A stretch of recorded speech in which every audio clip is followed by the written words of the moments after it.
But there's only one place to start, and that's with England's Euros semi-final clash against the Netherlands tonight. So let's speak to a man who knows a thing or two about big games. Former England defender and Sky pundit Jamie Carragher joins me now. Jamie, very good afternoon to you. The day is finally upon us. How are you feeling? Yeah, excited. It's a huge game.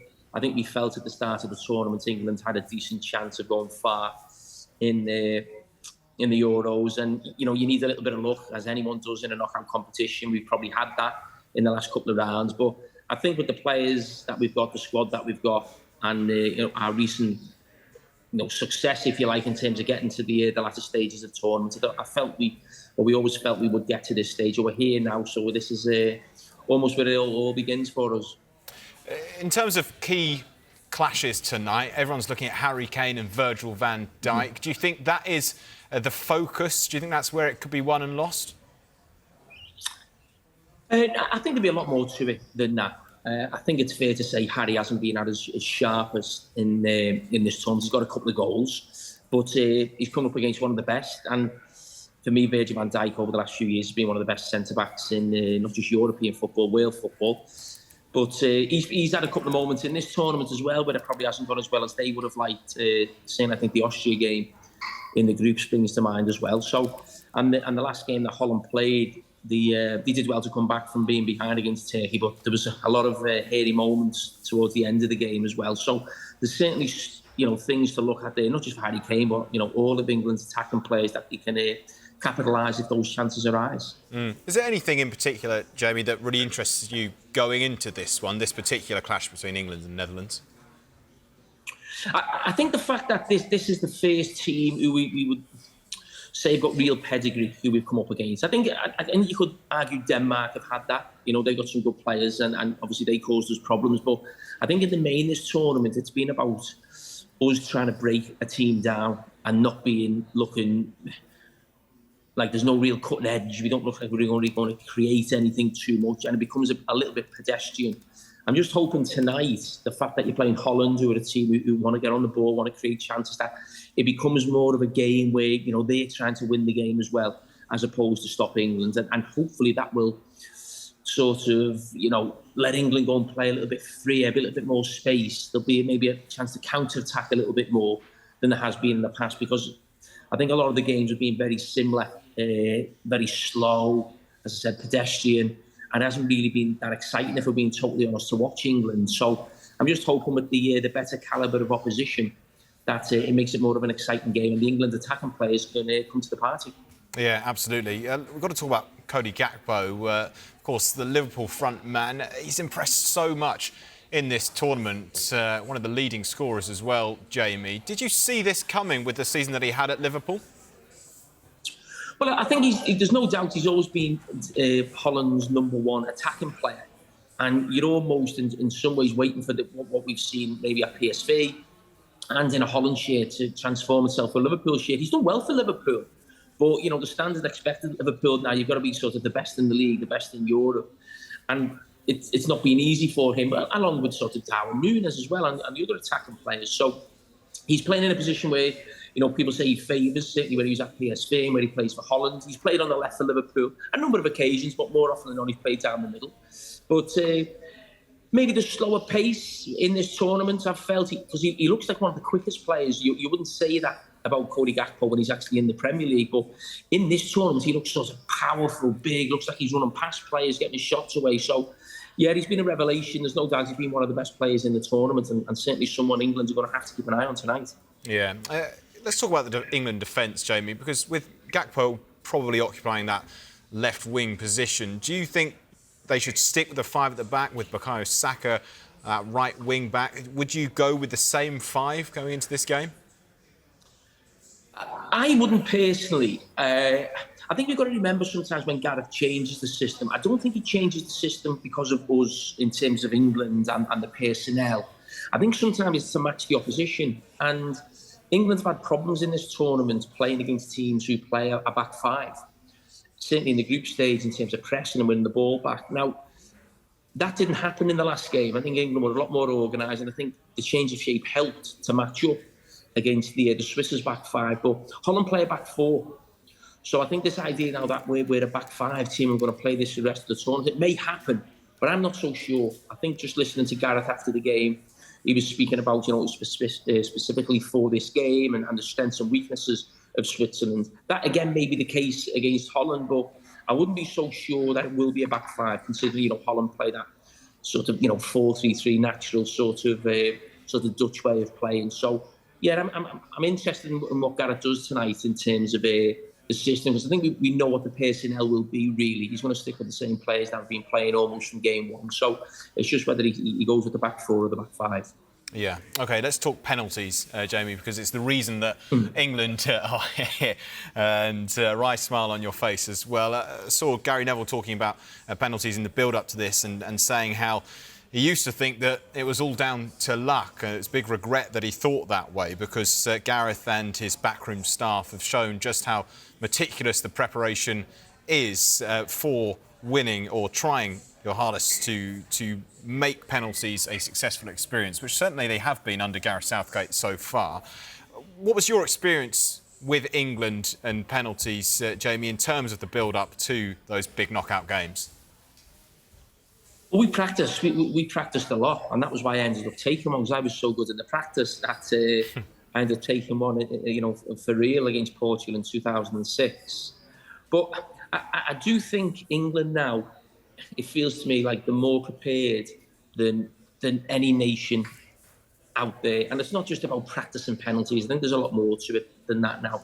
I mean, you see the water bottle with Jordan Pickford. It's not just about left or right. It's hesitate, it's wait, check this way, go that way. I think even how long they take to take the penalty, the walk up to the penalty. I read something about there was a player designated to any penalty taker, that when they come back, they're the one who sort of greets them and looks after them. Now, people may say, well, it's just about putting the ball in the back of the net, but it's all these little 1% that make a difference. And it doesn't mean England will definitely win a penalty shootout. It just means they're more prepared, and every little detail they've looked at that is just enhancing their chances of getting through in a penalty shootout. So I thought, the penalties were fantastic. I actually think penalties now, I think even if you look in the Premier League, I think the percentage of penalties that are scored now is going up and up. Very rarely do you see anyone miss one. I feel a little bit for goalkeepers, they've got to stay on the line. But I mean, when you see the players coming up and stopping and starting and hesitating, and the goalkeepers can't move, it makes it very difficult for a goalkeeper who's got to stay on his line, and he can only react once that ball's been kicked. I mean, if someone puts that close to the corner, I think it's virtually impossible. So I think if you actually miss one penalty in a shootout now, you're going to have a big problem in terms of getting through. Yeah. OK, so similar to you, I did a bit of reading behind this and what England are doing, and they're using the likes of people who have studied thousands of penalties to try and work out the best place to put it, or, as we saw with Pickford, the best place to try and save it. Is it fair to say that this seems quite a recent thing for England, Jamie? You said you practiced during the mid-2000s and in the run-up to that Portugal game, but do you think behind the scenes this has massively developed over the last decade or so? Oh, yeah, and this is great credit to Gareth Southgate and his team. And as analysts, you keep hearing people say, oh, penalties is a lottery. But, I don't believe that it is a skill. But when we were doing it, we were practicing penalties. We were taking, 4 or 5 penalties every day, and you think that's enough. But then you can go even further with the detail, and this is what England are doing right now. I think when you look at things like the way I walked up to the penalty I took against Portugal, I think, I can't remember this, but I remember listening to sort of Gareth Southgate on looking at penalty shootouts that we'd been involved in, and how quick someone walks up to get the ball, maybe shows that, the anxiety is higher. So you try and sort of put off this sort of air of calmness. You're coming up, you relax, you see how long they take before they put the ball down and they take a kick, almost like what we saw Johnny Wilkinson like when he was taking penalties for England rugby. So all these small details, I think, makes a huge difference. And also the fact that England's are winning penalty shootouts now.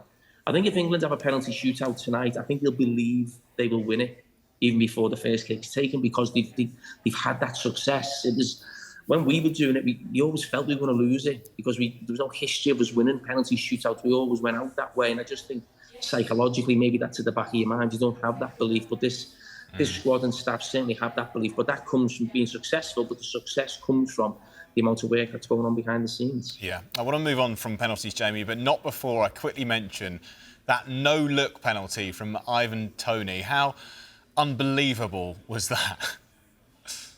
Yeah, and listen, that's one of the reasons why he's in the squad. You know, when we were all picking our squads beforehand, I think Toney was always in everyone's squad because of that reason. Now, it would have been really interesting if Harry Kane hadn't, obviously he came off, he fell over by the bench and he made a quick substitution. Would they have tried to get Toney on?